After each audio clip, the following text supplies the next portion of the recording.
грамадзянскія ініцыятывы ў Беларусі, падтрымка і ахова ўразлівых сацыяльных груп, удзел Беларусі ў міжнародных арганізацыях і мерапрыемствах па ахове правоў чалавека, праект «Социум» на Радыё Беларусь. Адной з асноўных праблем сучаснага грамадства з'яўляецца абвастрэнне суіцыдальных паводзін сярод насельніцтва. Сусветную супольнасць трывожыць той факт, што самагубства знаходзіцца на трэцім месцы сярод прычын смерці дзяцей і падлеткаў. Даследаванні паказваюць, што ў кожнага пятага падлетка час ад часу ўзнікаюць цалкам сур'ёзныя думкі, каб пакончыць з сабой. І з гадамі суіцыд маладзее. Мяркуецца, што ў наступнае дзесяцігоддзе колькасць самагубстваў будзе хутчэй за ўсё расці сярод дзяцей і падлеткаў ва ўзросце ад 10 да 14 гадоў. Для Беларусі гэтая праблема таксама актуальная.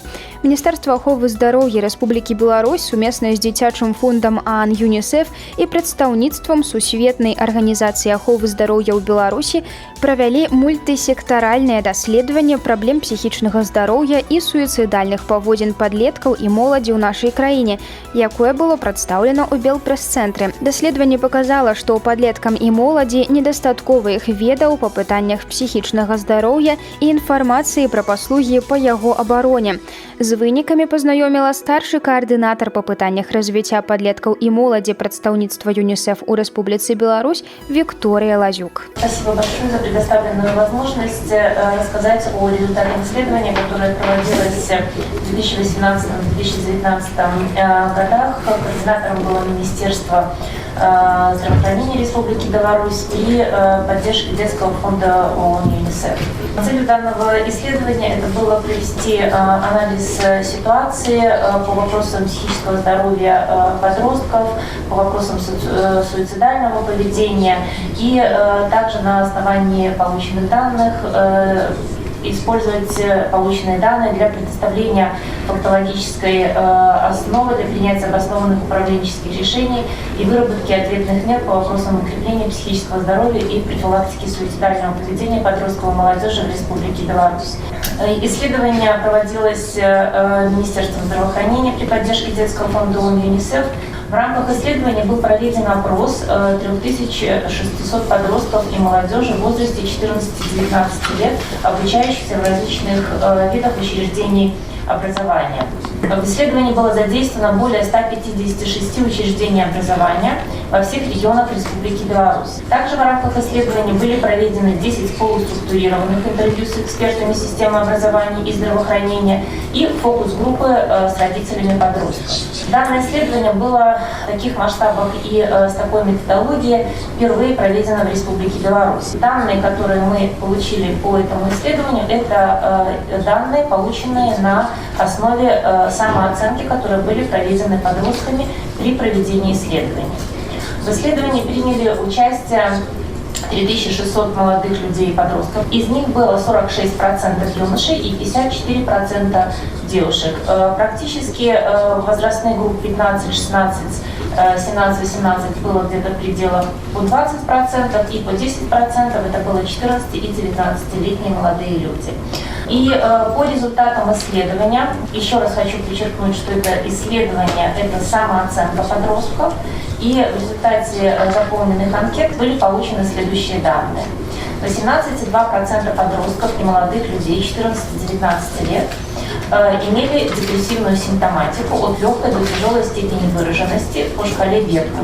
Из них 3,2% попали в диапазон выраженной депрессивной симптоматики. Что касается факторов развития депрессивной симптоматики, то по данным многомерного анализа на первое место вышла ситуационная тревожность. И, соответственно, значимыми было употребление наркотических веществ, напряженное отношение с родителями, с отцом, отсутствие жизненных целей и также шансы развития депрессивной симптоматики, они были гендерно связаны, у девушек такие шансы были в 1,60 раза выше.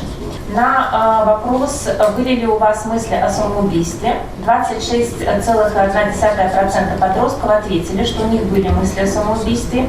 Из них 8,1% имели такие мысли неоднократно.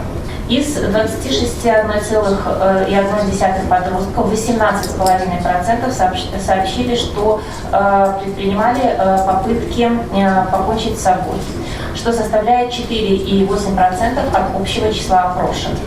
На наличие суицидальных мыслей за последнюю неделю указали 13,8% подростков и молодых людей, принимавших участие в исследовании. Основными причинами суицидальных мыслей у подростков это было чувство одиночества, это конфликты с родителями, это отсутствие смысла жизни, несчастная любовь, неприятности с учебой, конфликты со сверстниками, потеря близкого человека. Значимыми факторами для возникновения суицидальных мыслей по данным факторного многомерного анализа были напряженные отношения с отцом, у юноши особенно, наличие депрессивной симптоматики, употребление алкоголя, а также у подростков, которые сталкивались с физическим или психологическим насилием. И основные выводы, которые были сделаны по результатам проведенного исследования, это то, что развитие депрессивной симптоматики и суицидальных мыслей оно связано со многими социальными, экономическими и психологическими факторами, с культурными и социальными нормами и установками. И надо сказать, что в этом отношении Беларусь не уникальна. Одним из выводов был также то, что существует уровень стигмы, и уровень стигмы он мешает в отношении психического здоровья, он мешает, препятствует обращению за услугами. Родители подростков отмечали высокий уровень недоверия, а также наличие стереотипов, связанных с психологической и психотерапевтической помощью. Они не обращались за профессиональной помощью по поводу депрессивных или кризисных состояний у своих детей, потому что они не доверяли специалистам и не считали это необходимым. Родители также указали как одну из проблем на отсутствие специалистов по вопросам оказания психологической и психотерапевтической помощи, особенно в небольших городах и сельской местности. Социум. Суіцид вялікая трагедыя. У свеце кожныя 40 секунд адбываецца выпадак самагубства. Гэта здараецца сярод усіх узроставых катэгорый, а для насельніцтва ва ўзросце ад 15 да 29 гадоў з'яўляецца другой вядучай прычынай смяротнасці. Таму вельмі важна своечасова распазнаць псіхічныя праблемы і аказаць неабходную дапамогу. Пра тое, як будуць выкарыстоўвацца вынікі даследавання і якія меры рэкамендуе ЮНІСЕФ, распавёў Радыё Беларусь прадстаўнік дзіцячага фонду ААН у Беларуси Рашид Мустафа Сарвар. Проблема психического здоровья, она глобальная. Мы об этом знаем. По последней статистике, насколько я знаю, Беларусь по количеству суицидов в мире занимает 5-е место и 3-е место в Европе. Это очень высокий и отрицательный результат. Есть ли такая статистика касательно суицида среди подростков и молодежи? Да, цифры я вам не скажу, но они есть у меня. Вот как раз это правда, что они волнообразные. У нас трудности как-то находить какой-то тренд или трудности находиться в системе, потому что рождаемость уменьшается, другой увеличивается. А вот мы не можем найти вот что за факторы. Но меня больше волнует вопрос попытки суицидов, парасуицидов. Они растут стабильно, и там 77% девочки попытки суицидов. Понятно, то, что сказали, что мальчики более серьезно решаются, и у них получается. А девочки более эмоционально, и они последнего отказываются, но вредят себя. Поэтому это вопрос очень сложный, особенно если считать демографическую ситуацию, то, что я сказал, и считать той уязвимости разного характера, то он очень угрозный. Потому что Беларусь является самым такой топ-страна по количеству детей, подростков, конфликт с законом. В 2018 году 11 600 детей числится в списке МВД как конфликт с законом. Это самое большое количество детей в Европе и Центральной Азии. Я думаю, что когда конфликт с законом, у них есть еще психологические вопросы. И те дети, которые и наркоманы, и алкогольной зависимости. У них есть тоже психологические вопросы и детей с инвалидностью. Поэтому психическое здоровье – это связь между со всеми нарушениями. Вы говорите о том, что растет количество парасуицидов, и что очень важно выявлять детей и подростков, которые совершили попытку суицида и, к счастью, остались живы.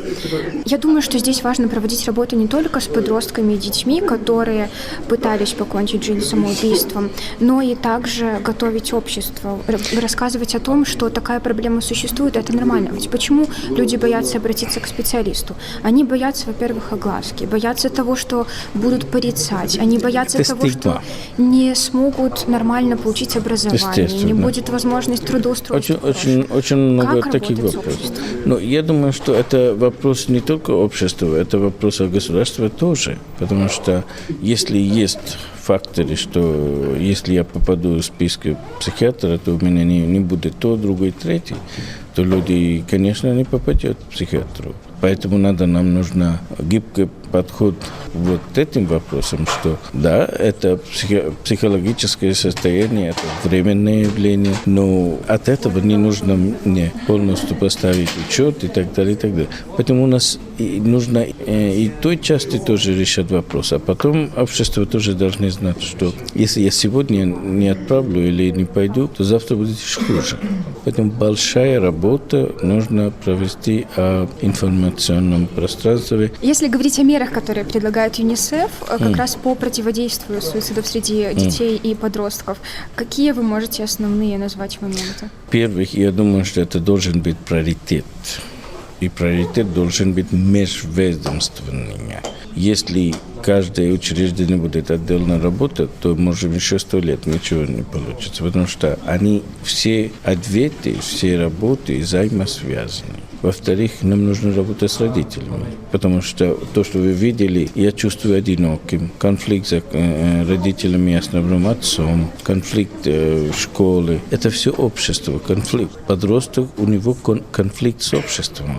Потом это становится конфликт с законом. Поэтому родители должны поговорить с своими детьми.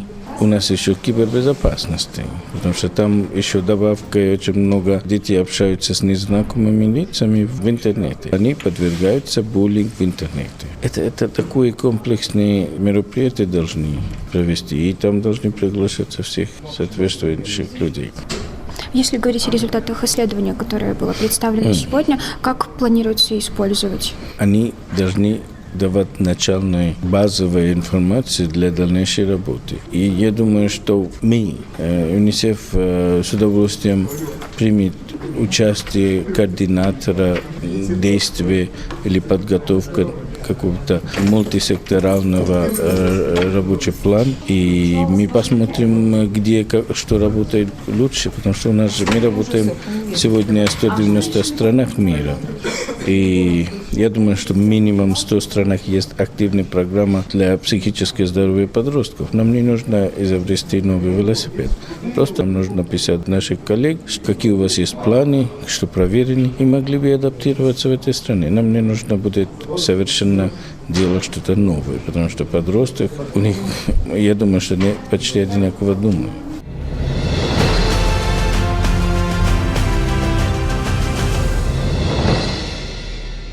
Прафілактыка суіцыдальных паводзін – адзін з ключавых складнікаў псіхічнага здароўя і псіхасацыяльнага дабрабуту дзяцей і падлеткаў, адзначае галоўны пазаштатны дзіцячы псіхіятр Міністэрства аховы здароўя Рэспублікі Беларусь Вольга Ліцвінава. Яна распавяла пра тое, якія меры прымаюць Міністэрства аховы здароўя і служба аховы псіхічнага здароўя ў рамках праблемы. Психическое здоровье детей и подростков – это вопрос мультисекторальный. В нашем обществе достаточно долго бытовало такое мнение, что психическое здоровье – это психическая болезнь, да, и ее излечение. Так вот, сейчас мы все чаще и больше поднимаем вопросы на межведомственном уровне о том, что психическое здоровье – это задача всех министерств, ведомств и общества в том числе. Что же делает Министерство здравоохранения и служба охраны психического здоровья в рамках этого вопроса? Охрана психического здоровья всегда была основная цель, психиатрической службы детской. И, естественно, эту цель мы достигаем путем решения основных задач. Каких задач? Это диагностика своевременная, это оказание помощи и это первичная и вторичная профилактика. Но помощь, она должна быть своевременной. Наверное, одна из самых быстрых, доступных, экстренных помощи, которая может быть оказана, это помощь по телефону. На сегодняшний день, с 1 декабря 2017 года, в республике функционирует общенациональная детская линия 8 801 116 11. Мы уже за первый год имели 1077 обращений, а сейчас за 9 месяцев 1300 обращений. Мы оказываем и очную помощь.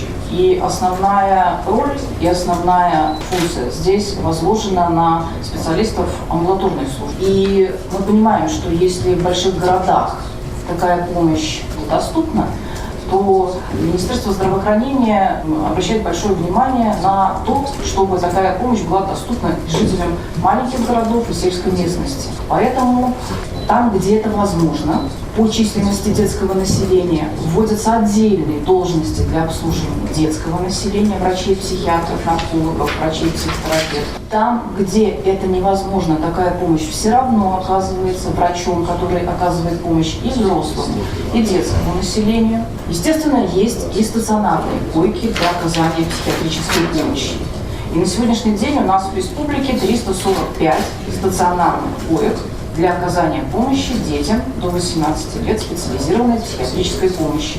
И хочу обратить ваше внимание, что 30 коек из этого числа – это реабилитационные койки. И это реабилитационные койки, на которых дети помещаются вместе со своими родителями. Это тоже очень важно. Я вообще считаю, что вся наша работа, она и есть профилактика суицидального поведения. Потому что если мы говорим о психическом здоровье, психическом благополучии, то тем или иным образом мы профилактируем такое крайнее явление, как суицид среди детей и подростков. Очень большое внимание уделяется выявлению несовершеннолетних, которые совершили попытку и, к счастью, остались живы. Это выявление ради оказания помощи. Ну и хочу сказать о профилактике. Что же мы делаем в отношении профилактики? Вся наша профилактическая работа, ее можно разделить на несколько направлений. Первое – это работа с самими несовершеннолетними. Мы активно сами выходим в школы, мы выходим в иные учебные заведения. Там тоже есть несколько групп. Это несовершеннолетние, это педагоги и это родительская общественность, с которой надо общаться. Зачастую наши вопросы, они не касаются напрямую, мы не говорим о том, что не надо совершать суицид. Мы учим детей, как выходить из тех или иных кризисных ситуаций. Мы учим детей, их родителей, как справляться со стрессом. Мы направляем свою работу на вот такое, знаете, здоровье-сберегающее поведение. Естественно, это информационная часть, когда мы куда-то приходим, мы сообщаем о себе, мы сообщаем о телефонах доверия. Считаем, что это достаточно доступный способ нести информацию.